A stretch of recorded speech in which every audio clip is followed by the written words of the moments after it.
Hello, everyone, and welcome to another episode of Working Remotely. I am here with Brian Moran, who is the CEO of Small Business Edge and is an SMB analyst, and I am very happy that he is here to talk about working remotely and what small businesses can do to better enable a remote workforce. So thank you, Brian, for joining us.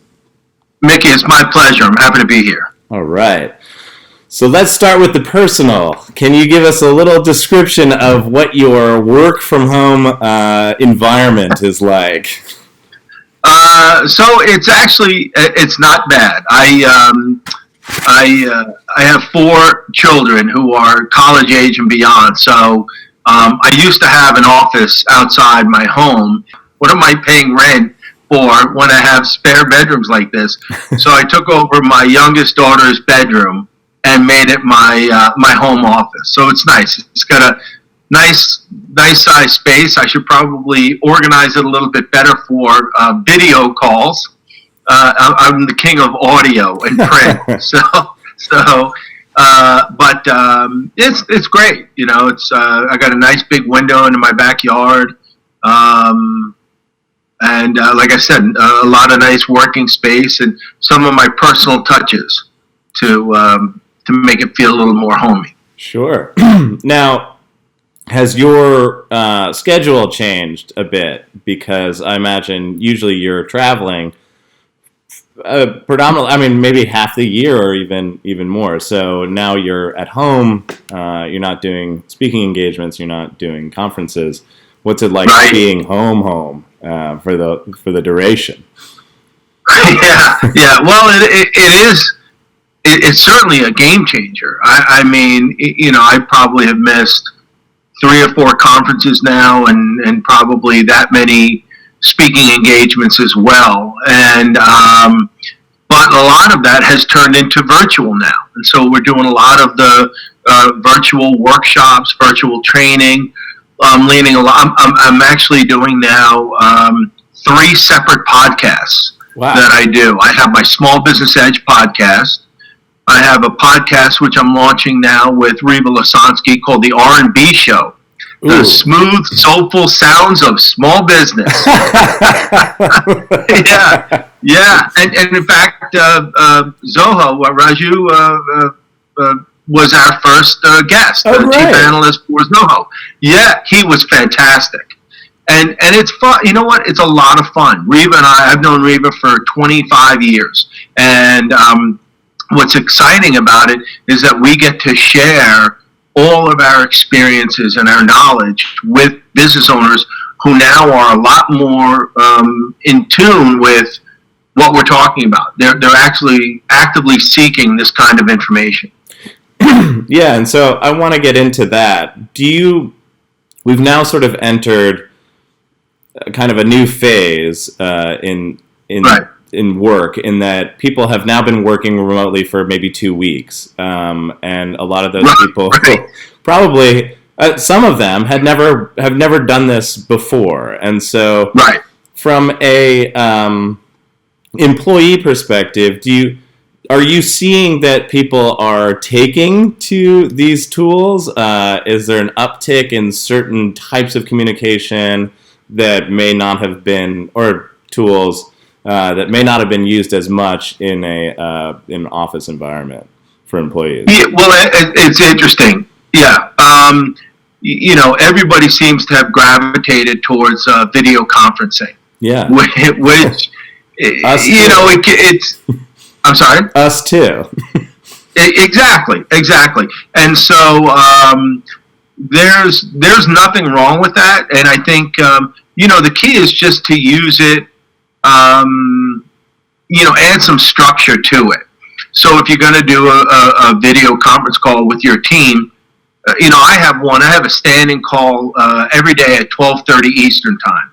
So I have people now in the Philippines. I have some people in Spain, in New York, New Jersey, Arizona, California. And what I try and do with them is every day, 12:30 Eastern time, to do a standing conference call. I have to change it for the people in the Philippines because obviously it's middle of the night for them there. So we do it earlier. But the idea is just take, even if it's 15 minutes, 20 minutes, 30 minutes, it shouldn't be longer than that. Yeah. Really, because then you start to lose people. But just to have that consistency so that you can talk about work, you can talk about, and you can also kind of share what everybody's going through.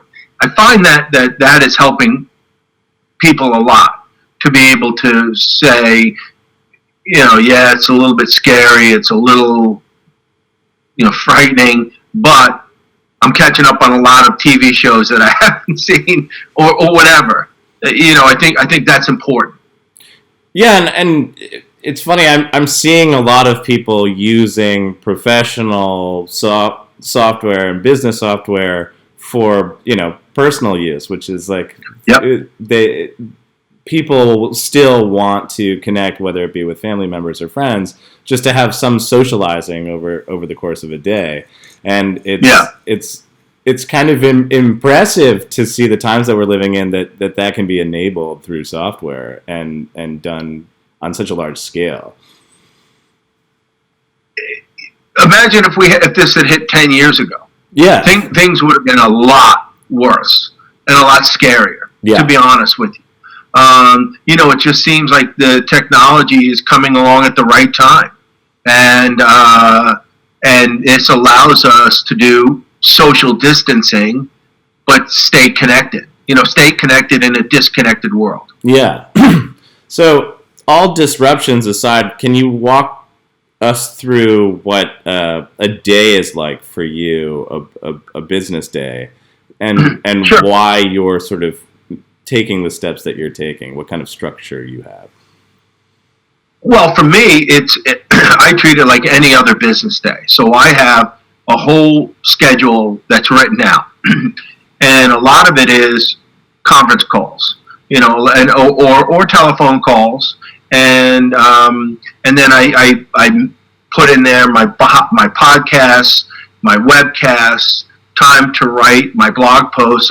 I try and map out every hour of the day, and I think that's important because if you're going to be working from home, what you also need to do is be cognizant of the changes that are happening in your world. So I actually map out a 5 to 10 minute break every hour.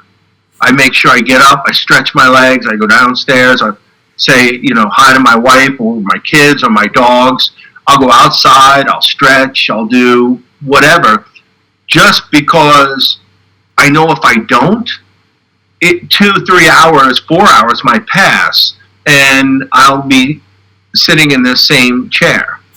And, it's kind of like the law of diminishing returns. At some point, that 4th hour, nothing's happening. Yeah. I might be playing a game on my phone by then.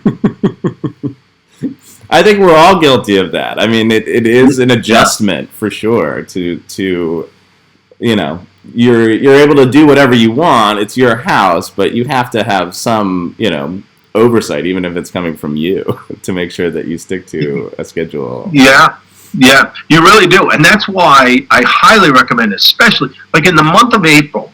In the month of April, you need to say, if you're a business owner, you need to say, where do I want my business to be at the end of April? And what are my personal goals at the end of April?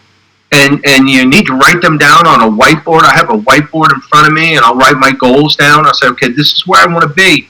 And then every day, I need to do something that gets me closer to those goals. Yeah, the whole world's been blown up, right? It's upside down. People are trying to figure out what's going on. But the sooner you come to the realization that you have no control over this coronavirus, the only control you have is how you respond to it. So you stay inside, you practice social distancing, you wash your hands, and you get back to business, whatever that business may be. Yeah. And because if you have employees, right, you're responsible for them, and they're looking to you for leadership. And even if you're an independent contractor or a solo entrepreneur, you still have obligations to people. So write them down in a calendar every day, every hour. Know what you want to do. And what that does is that keeps you focused, and it like kind of pushes out the outside noise and the chaos that's going on. Yeah, well, for businesses, I mean, I think that some people are just thinking, let's get through this and hold on. They're not setting out new goals for their business. And it sounds like from what you're saying, that's the wrong attitude to have. You should be pressing forward, not just trying to hold on to employees and, keep as much business as you can, but basically just hang on. Yeah, I call it a GPS plan. Okay, so Mickey, if you were going to come to my house, you have no idea where I live, but you could plug my address into your phone, and it'll tell you how long it will take to get there, how far away it is, whether there's any traffic, and then it will give you step-by-step instructions as to how to get here. Right? How about you create a GPS plan for your business? This is where I want to be, and this is what it will take to get there, and this is what I need to do. I can't wait for a government bailout. That may or may not happen for me in the next few weeks. I mean, there's a lot that I can tell you about the government plans and the bank's responses, and how I don't personally think it's going to be nearly as easy or as fluid as people think. Yeah. It's going to be an absolute mess. So don't count on that money and say, okay, well, the government's going to bail me out. No. You have to think, what can you do on your own to save your business? And what you need is a plan. Okay, everything got blown up, but you had a plan before the virus hit. So go back, look at that plan, and now incorporate everything that's happened and say, maybe I need to come up with new numbers, maybe I need to come up with new goals and new ways to get there, but it doesn't relieve you of the accountability that you have to your company in order to succeed. If you fail, it's your own fault. Yeah. I'm sorry. That's it. That's the cold, hard truth. Yeah. And do you think for certain businesses, this is one of the things that they can really build on is enabling a remote workforce, or just using software and tools that they may have never used before? I mean, you can really hone that part of your business during this time. And that's a great point. Yeah, that's a great point. This is where you're looking at all options. You put all options on the table before you dive headfirst into something, a video conferencing or remote work. Well, you kind of got forced into the remote workforce element of it, but reach out. First of all, if you have employees, everybody should be involved in the discussion of how we're going to work remotely. And guess what? It might be, people talk about BYOD, bring your own device to work. Okay, so different things might work for different employees. Don't be stuck on, I have one solution, this is what we're choosing, and this is what, this is the course of action we're going to take. It has to be, I want everybody's input. I want to talk to some outside advisors, my lawyer, my professional, my financial advisor, my accountant.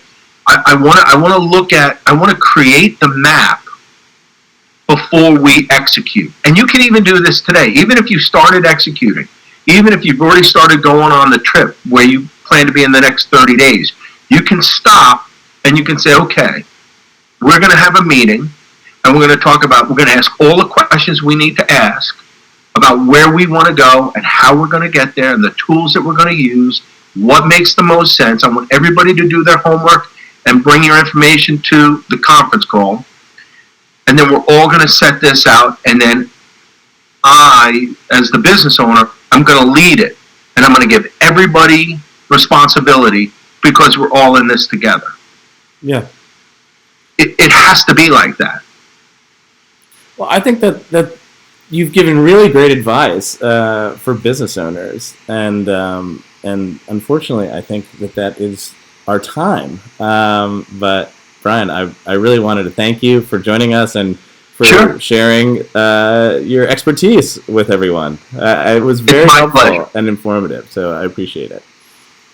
It's my pleasure. And if anybody has any questions or they want to talk more about the things that we've talked about today, you can always find me on Twitter at Brian Moran, BrianMoran, or you can email me. I mean, it's in my DNA to help business owners. So Brian at smallbusinessedge.com, Brian at smallbusinessedge.com, and email me. Tell me you saw me with Mickey on this interview, and I'd be happy to answer your questions or give you help however I can.